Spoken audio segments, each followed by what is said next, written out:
रमेश बहादुर, PV news से। आज मेरे साथ भारतीय वाल्मीकि धर्म समाज के राष्ट्रीय संचालक वीर रामलाल कल्याण जी हैं। आइए इनसे बातचीत करते हैं। जी रामलाल कल्याण जी, आप भारतीय वाल्मीकि धर्म समाज में काफ़ी वर्षों से जुड़े हुए हैं, लेकिन आज आपने राजनीतिक पार्टी ज्वाइन की है, तो क्या कारण है इसका? पहले तो मैं आपका धन्यवाद करता हूँ कि आपके इस चैनल के माध्यम से आप ये बात उठा रहे हैं। तो हम धार्मिक के साथ सामाजिक और दूसरे कार्यों में ज़्यादा थे, लेकिन राजनीति की क्यों जरूरत पड़ी? हमने जिन पार्टियों का साथ दिया, साथ चलते रहे। कहते हैं ना, दलित समाज की कई पार्टियाँ थी, उन्होंने हमारे साथ कभी भी हमारा फायदे की बात नहीं करी, हमेशा अनदेखी की। आज महसूस हुआ जब आदरणीय सुप्रीम कोर्ट का डिसीजन आया, वो उसके बाद भी वो उसके फैसले को नहीं मान रहे, और एक ग्रुप से जुड़ा हुआ समाज, उनको महसूस हुआ भाई हमने इनको इतना ऊपर चढ़ाया, राजनीति पहुँचाया, ऊपर तक वह हम हमारी बात करेंगे, लेकिन इन्होंने कोई बात नहीं की। आज हमें जरूरत पड़ी कि एक गरीब समाज की कोई पार्टी हो जो समाज का भला कर सके, और ये इसमें ज़्यादातर SC वर्ग के लोग जुड़े हुए हैं, और भी हो। ये मंच तैयार किया था, ये दिल्ली में भी ये आम पार्टी 36 बिरादरियों के लोगों की है या सिर्फ 36 बिरादरियों की? ये जो नाम ही ऐसा रखा है ना, आम जनशक्ति पार्टी। अगर जो हम दलित रखते हैं, जैसे बसपा है, वो एक सिर्फ दलितों की मानी जाती है। ये है आम जनशक्ति पार्टी, जो आम लोग उनकी शक्ति है, इकट्ठा करके उनके हम अपनी बात उठाएं और अपने मजबूर करें सरकार को। दबे कुचले लोग हैं जो जिनकी अनदेखी करती है सरकारें, जितनी भी सरकारें आई, हमारी वो बात उठाते नहीं। हमें बस वोट लिया हमारा और हमें यूज किया और निकाल दिया, उसके बाद हमें कोई नहीं पूछता। आम जनशक्ति पार्टी का मेन उद्देश्य क्या है?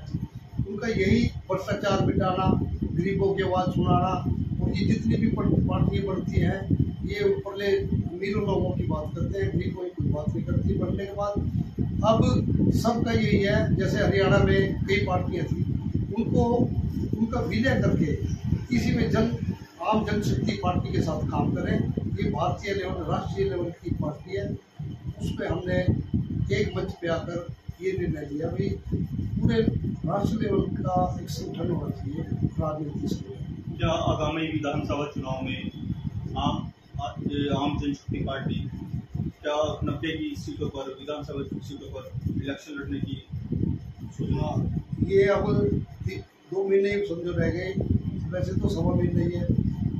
जहाँ हम पूरे हरियाणा में दौरा करके देखेंगे, जितने भी हमें अपने कैंडिडेट मिले, 90 के 90 की कोशिश करेंगे, और नहीं तो पूरा जहाँ हमें कैंडिडेट अच्छा मिला उतारेंगे सभी जगह जहाँ। तो क्या रामलाल कल्याण जी भी इच्छुक हैं पार्टी टिकट से?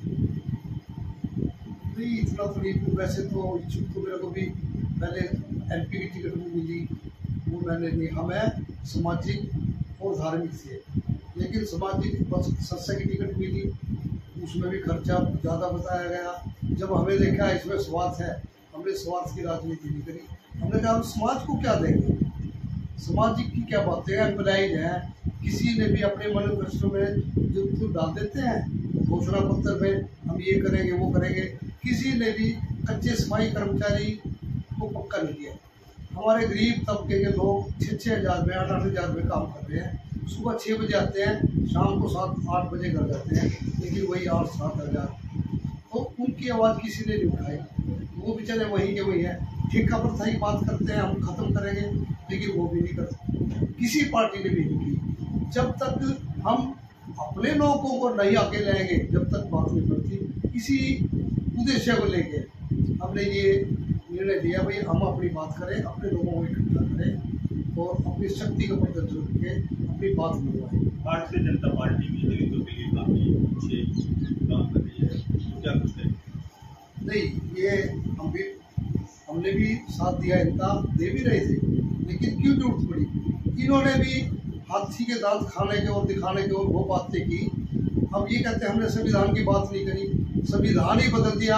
अब जो बाबा साहब ने संविधान दिया है, हम किसी शास्त्र को नहीं मानते, हम बाबा साहब का जो दिया हुआ संविधान है वही हमारा धार्मिक ग्रंथ है, वही पूरे भारत को इसी पे चलना चाहिए। वो उसी को बदलने की बात करते हैं। वो कहते हैं हम नहीं, अगर जो नहीं करते तो अपने एमपीओ को जो स्पीच देते हैं हम ये कर देंगे वो कर देंगे, तो क्यों करते हैं? फिर वो ऐसा भाषण क्यों देते हैं कि हम संविधान बदल देंगे? जो हमारा संविधान बाबा साहब ने जो हमें शक्तियाँ दी हैं और उन्हीं को ख़त्म करके ये पुराना ही मनु स्मृति वाला ले आएंगे तो फिर हमारा क्या फायदा? तो बीजेपी ने जितने भी करी है ना घोषणाएं करी, अब इतने साथ लगाए हैं दलित और अम्बेडकर की सोच भी नहीं है, जितने बैकवर्ड आज की सरकार में साथ दे रहे हैं मोदी जी का। अब संसद भवन में देखा, राष्ट्रपति मुर्मू को उद्घाटन करना चाहिए था, उनकी अनदेखी की, अब उनको नहीं बुलाया गया। अब जब भी है ना, जितने भी SC-BC के लोग हैं उन्होंने बाबा साहब के संविधान को मान के उन पे काम करना चाहिए, कहीं भी रहे किसी पार्टी में, लेकिन नहीं किया। अब 131 सांसद है SC-ST, अब सारे वो उनके चुप है वो, क्योंकि वो पार्टियों से हैं। वो कहते हैं जो हमारी पार्टी कहेगी वो तो हम बात करेंगे, अब ये कर नहीं रहे खुल के। तो मेरा आखिरी सवाल आपसे ये है कि आम जनशक्ति पार्टी जनता के लिए क्या संदेश देगी? जनता के लिए भी यही संदेश है, हम आपके बीच आए हैं, हमें आजमाएं, हमें अपनी आवाज़ रखने का मौका दें, हमारा साथ दें, और हम आपके लिए गरीबों के लिए ज़्यादातर गरीब तबका SC-BC जितने ज़्यादातर वो उनके लिए काम करेंगे, और हम किसी पार्टी के आगे ना झुकेंगे ना कभी भी कहेंगे।